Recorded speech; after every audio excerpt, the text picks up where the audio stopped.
For Better or Worse with Mo and Phindi, a show that embraces marriage and celebrates inspirational couples. These are couples who walk the walk on a daily to practically live out the vow for better or worse. The journeys may be common in many marriages, but we offer couples a platform to walk you through how they navigated the peaks and the valleys of their relationship. These couples are a true testament that the marriage covenant is stronger than circumstances, and that for better or worse is more than just a romantic phrase.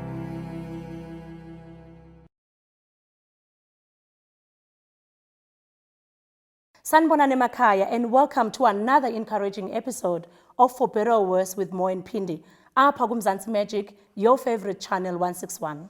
Namhlanje sihanjelwe by a famous journalist up in South Africa, uVerashne Pillay nomyeni wakhe, uJohn Luke Hutchinson, who is an engineer by profession. These two lovebirds have been married for 6 years and are blessed with a daughter. So that let's go get our friends. Sahambe sobalanda. Hey guys! Hey. Please come in! Oh my gosh! Yay. Hello! Mwah, mwah. Please come in. Thank you. How are you? I'm well, thank you. Awesome. Good. Thank Please you. make yourself Take at a seat. home. Nick, Thank you. how are you, my bro? I'm well. Awesome, my bro. Awesome, my bro. Cool. Take a seat. Thank you. Beautiful. Welcome, guys. Thank you so much for joining us. Thank you. Thanks for having us. Yeah. You guys met in a very interesting setting. Yeah. What? It'll be interesting because I think you should ask him how we met because I can't remember how we met. I just have a There's memory that of bit of amnesia there. a bit of amnesia, but I just remember at some point Verashne was on my radar. I just appeared in his life. He doesn't know so- how. I just was there. Can't remember the meeting point. I but know Verashne is capable of many things, but how does this happen? She just I think- appears from nowhere and Thank it you, is there. It is peculiar because she is striking and loud and takes up the energy in the room. But when I met her at the first time, which was we were sort of hiking, but we were in the mountains in Cape Town after a church camp. Yes. So we Wow. popped off road to dip in the river. Yes. And I can't remember that. I can remember that day. Yes. Because going I there. described it to him. So it's But I anything you can't describe. remember- That's Yeah, I can't remember our conversation, what we were doing. So then the next thing I remember was we had some conversation at another day, and then she was leaving Cape Town, and I kind of gate crashed her farewell party, and then we met up more in Joburg as well. and it's 6 years later. And Oh, it's six, no, it's that was eight- 11 years when we first met. Yeah. We met like 11 years ago. Yeah. It was 2008. 2009. Yeah, 2008. yeah.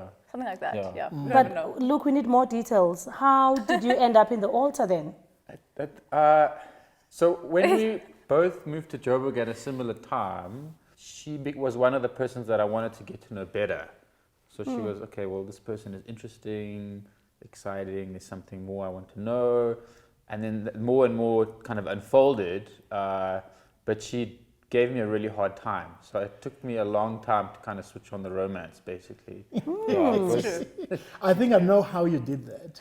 Verashne, Yes. you're a journalist, right? Yes. And you're married to an engineer, Yes.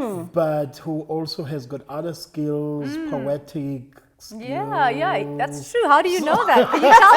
You can tell just by looking at him. Interesting. We know these things, you see.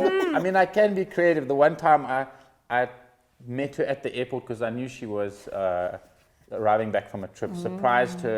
Surprised her not the most smart way, but surprised her nonetheless. Yeah. And then He scared me. Yeah, that's a surprise. and then I took her back, and the whole plan was come have tea. Yeah. We'll go onto the roof, Yeah. and like maybe was gonna then ask me out. something would happen. But then she was tired. I didn't want to have anything of it, so I had to basically drop her at home. Yeah. So it was a plan that kind of got thwarted. So Yeah. So those kind of things along the way weren't working. But when did they start working? Well, so it was a long road because Yeah. I was interested in him in the very beginning when he doesn't remember Yeah. meeting me. In the parts that he has decided to Missing each forget. other on our journey. when he started showing interest in me, I was like, no, I don't think so. So every time I knew he was trying to get me alone, I would be like, I need to wash my hair, or I'm really tired. Yeah. Or I would like find So an you excuse. were really trying, hard to get. Well, I just Very hard. I just did not know how I felt about him. Yeah. And so I didn't want to be confronted with that question. Yeah. And then I decided, okay, I'm ready for him to ask me out. And then I then he lost tried it. so hard. I was like, well, let me just slow down a bit. And Yeah. I put the brakes on for about 3 months or 2 Yeah, to yeah. 3 months. It took us a long time to Oh get together. my. And then when I did finally ask her out, she said, well, there's 2 or 3 other, there was 2 other men that asked her that same week. So She actually said that. she said, yes.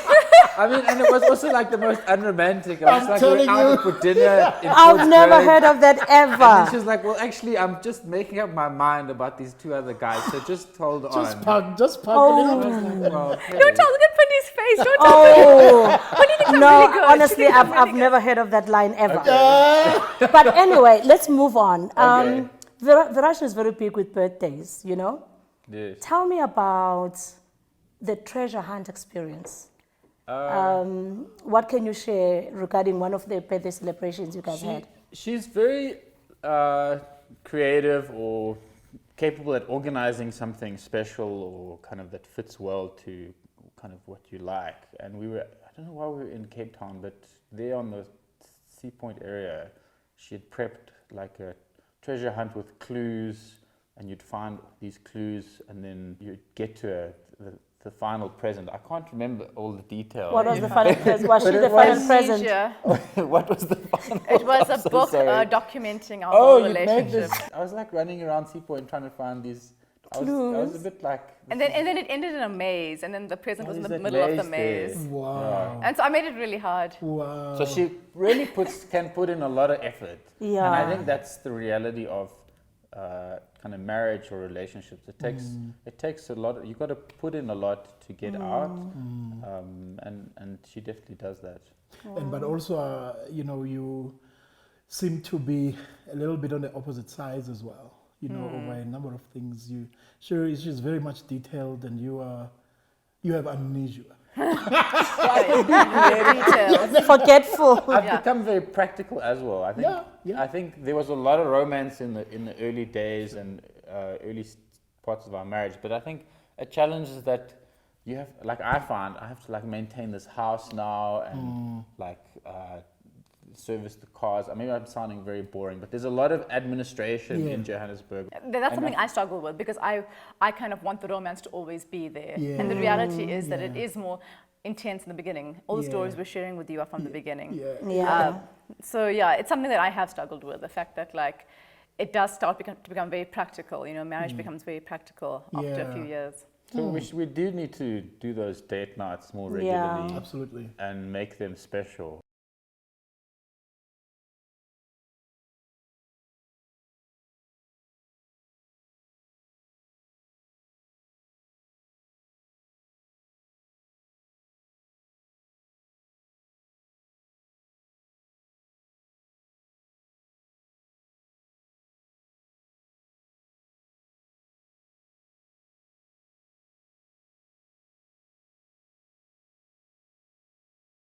Welcome back. We still have with us Virashni and Luke. But before we continue with our discussion, please connect with us using the details on your screen. Now, guys, let's get to the reality of marriage. Yes. You guys have been married for 6 years.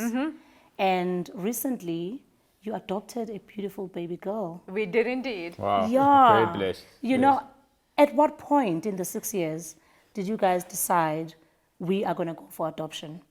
So the funny story is, this part of the story Luke does remember, is that, so he asked me to go to the beach with him one day with our bicycles, and I thought for sure he was going to ask me out.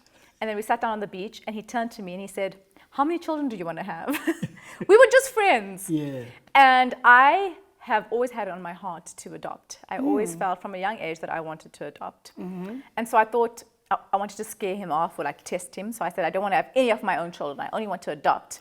And I thought he'd get a fright. And he said, "Wow, that sounds awesome. Me too." Oh, wow. So then later on, his mother told me that when Luke was growing up, he used to tell everyone that he's going to go live in the Amazon and adopt 10 children. So in a sense, adoption was on both our hearts. So we're living in the Joburg Amazon, Yeah. Yes. and we've adopted one, and so we started with Started with one. So, She's So amazing. she's really how amazing. how long were you guys trying for your own before you obviously decided? Yeah, okay. So we tried, but we weren't very intentional about it. And it didn't happen for several years. So in about 2016, I went to go see a doctor because we'd been trying for about a year at that point. And the doctor pointed out that I had some concerns in terms of fertility. That could have been, you could go for IVF and all manner of treatments. And after that, we both went on a really long journey about what do we want to do? Do we want to try to pursue this path of biological adoption, biological children? Or do we? And at one point, we were even like, do we even want children? We went on a really long journey. We were very mindful, very anxious sometimes, or just very focused on, okay, how do we do this? How do we do it carefully? How do we do it where it's good timing for us? And it was a slow journey, really, because as you said, actually we went through 2 years maybe where, because I'd had certain experiences with children, I actually stepped back a bit, but also because we were really in a great space in our marriage. We hit a point in year 3 or 4 where we just really enjoyed our own lives, doing our own thing, and traveling. The idea of someone is going to come, this little into that space. bundle is going to come and then just change everything was really freaked us out, actually. We both went on a journey where we spoke to lots of people. Like we'd sit down with our friends and we'd be like, why do you have children? And no one could really answer the question. They'd be like, just have them. And then everyone would just say to us, just have them. And we'd be like, no, seriously, like what's the point? So what happened is that in our marriage, we were planning on just adopting, but we decided, grandparents and pastors and so on said, why not try for your own child? So we did actually try. And I was not able to fall pregnant, funnily enough. Yeah. And it's interesting, I think, how my heart was already prepared. Because for me, I was never that sold on falling pregnant. I know it's an important thing for many women, and it's a beautiful thing. But I am so grateful that my heart was prepared to consider adoption as plan A, not plan B. I was so excited that I could go back to my plan A. And the day I met my baby girl was the most intense day of my life. Of both our lives, I think. It was just when so I significant. heard about the child, I just had a stirring of joy of this is a good thing, this is very positive. I just had this real sense of joy because there's a whole dance in adoption around where you're preparing yourself. There's a child out there that's making its way through their journey, and there's this dance of the system in terms of the Adoption Act and the social workers. And so we hear about this child through the social workers, and I really just had this wow, this is a good thing. He immediately felt like it was a yes. Yeah. And I was like, I need to go and pray about it for 3 hours. Because it was coming to reality now. And you don't get to meet the child, right? You need to until the last day. You need to say yes based on the photos. I think we're both just so in love with her now. But I think the reality, you can talk a lot about it. For me, family is a really beautiful thing. Before the adoption, at what point did the issue about depression come in? Yeah, so if anyone had followed my professional career, I was an editor of 2 high-profile publications, this high-profile journalist, and I had a really sort of very humbling, high-profile, highly publicized kind of humiliation, if you want to call it that. And it led to quite a severe depression on my part. And it wasn't just the professional stuff that had gone wrong. There were a couple of other things in my life that had also happened. After I found out about the infertility, I had to have an operation, and there was a little bit of post-operation depression associated with that. And so one day I looked down and I said, I've decided that there's no point to life. I decided in my wisdom that I was going to tell my husband this, and he was like, what are you talking about? So I explained to him what was going on in my head, which in retrospect was, pretty chaotic. And I just remember him looking at me with his engineering brain, and just sort of nodding and smiling and being like, this sounds like pretty classic depression. And so he listened, and the next morning he made an appointment with a psychiatrist for me. And this woman was like, yeah, you have pretty major depression. I'm just so grateful for a husband that was able to see that in me, because I didn't. I was just I was a high functioning depressive. I was just powering on, in this joyless way, just getting things done. and also very good at like putting on a facade, and he was able to see through that, and I'm really grateful for him. And look, you and your wife have discussed divorce more than 2 times. Things get I real. think we had 3 occasions where we kind of decided, okay, you can have that car and I'll take that item, and that we'll separate, like proper separation, Yeah. discussion, and like written a letter of like goodbye, and so there was. I don't remember this. There was. You remember the bad things. There was, Yeah. the first 2 I've years never were heard really of a hard. goodbye letter. Yeah. The first 2 years were really They were hard. really hard. It was an adjustment because marriage was such a different and challenging thing, and I think we were quite hard-headed and quite Stubborn.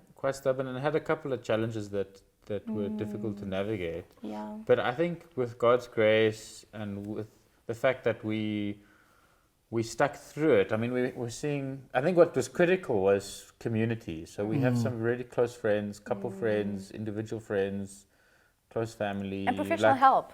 And professional help, yeah. So we saw A couple counselor. There's some counseling places in Joburg that you can call on. We found some, and just that third person that can say, hey, you're being totally Yeah. unreasonable, or Yeah. hey, this argument is going badly, or And we also had our own stuff that we hadn't dealt with. And I think that's like the biggest thing for couple conflict, is that marriage reveals your stuff that you haven't dealt with. You've hidden it from your friends, Yeah. you've hidden it from your family, you've hidden it from your boss and your colleagues. They all think you're wonderful, but your partner's seeing stuff that no one else has seen. Yeah. And so, in fact, we were just at war with each other, and we went to go see this counselor. I think it was several months later we went to see her again, and she was like, "You're still together." I'm surprised. I was like, "That's very encouraging." But then she said, "It shows that there's so much love here. That you guys There's a lot of that love. you guys have Yeah. pushed through such major conflict." I mean, that was 2 years of marriage. We are sitting at 6. Yeah. So we got. Yeah. That's why at the 3rd and 4th year we're like, do we want to bring children into this? We finally got to some Yeah. peaceful. Yeah. But yeah. So I think absolutely we had discussions where we were like, this isn't working, but I couldn't walk away. I just loved him too much.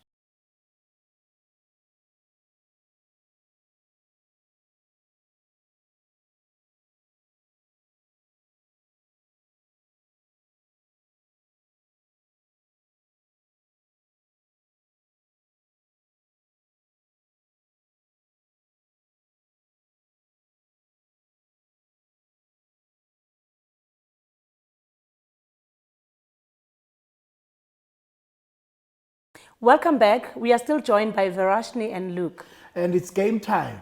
We're on the money moment right now. How well do you know each other's money personalities? Okay. That is the question. Oh dear. Based on this episode, share your tips on how you and your partner managed to overcome your financial hurdles and stand a chance to win 5,000 rands. This is how we're going to find out the answer, right? Okay. Please pass this to him, and this is yours. Simple game, straightforward question, Good. nothing difficult, right? Okay. You're not going to get 10 out of 10 marks. Well, there might be a difficult conversation when we get home. Yeah. Okay, are we ready, guys? Are you ready? Yes. Let's go. There you go. All right, our first question is, who is most likely between the two of you to spend the money they don't have just to satisfy that immediate want? Really? Oh, thanks, love.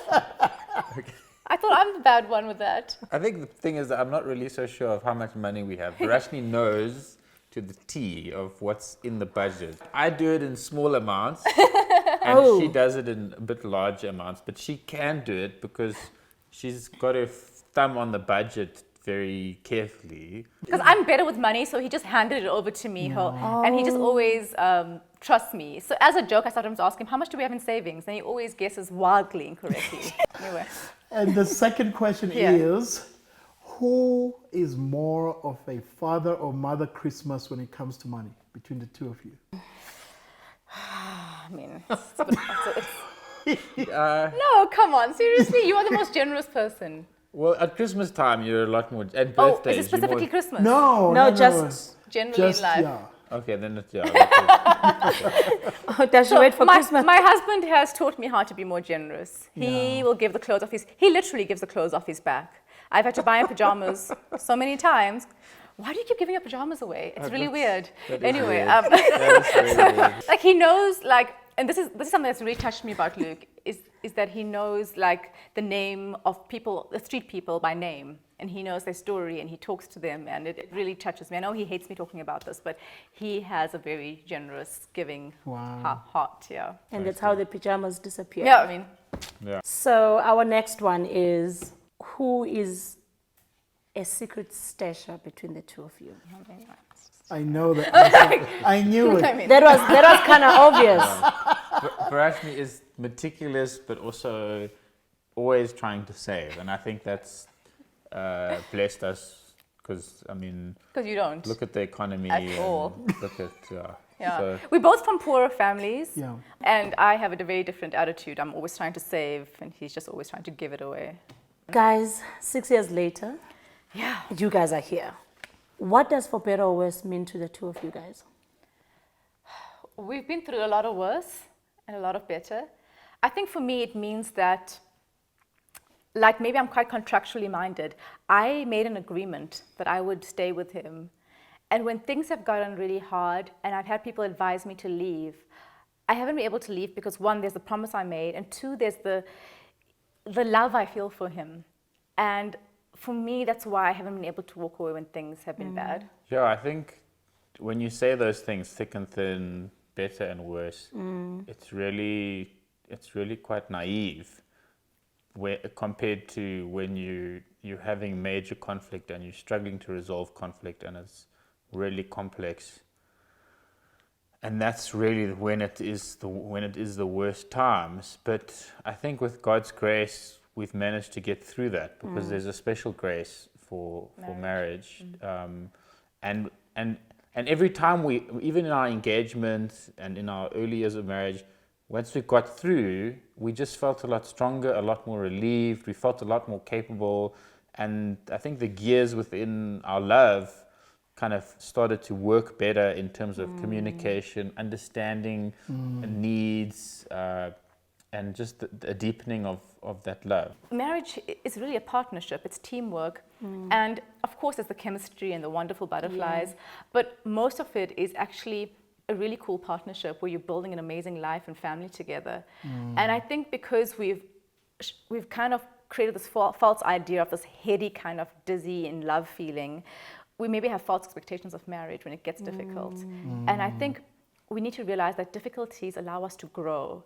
And if a couple never fights, I'm worried about that couple. Like, I'd be worried if a couple never has any disagreements. Someone's very repressed. I think difficulties help you to grow as a person and as a family. Wow, and that's such a great place to end it.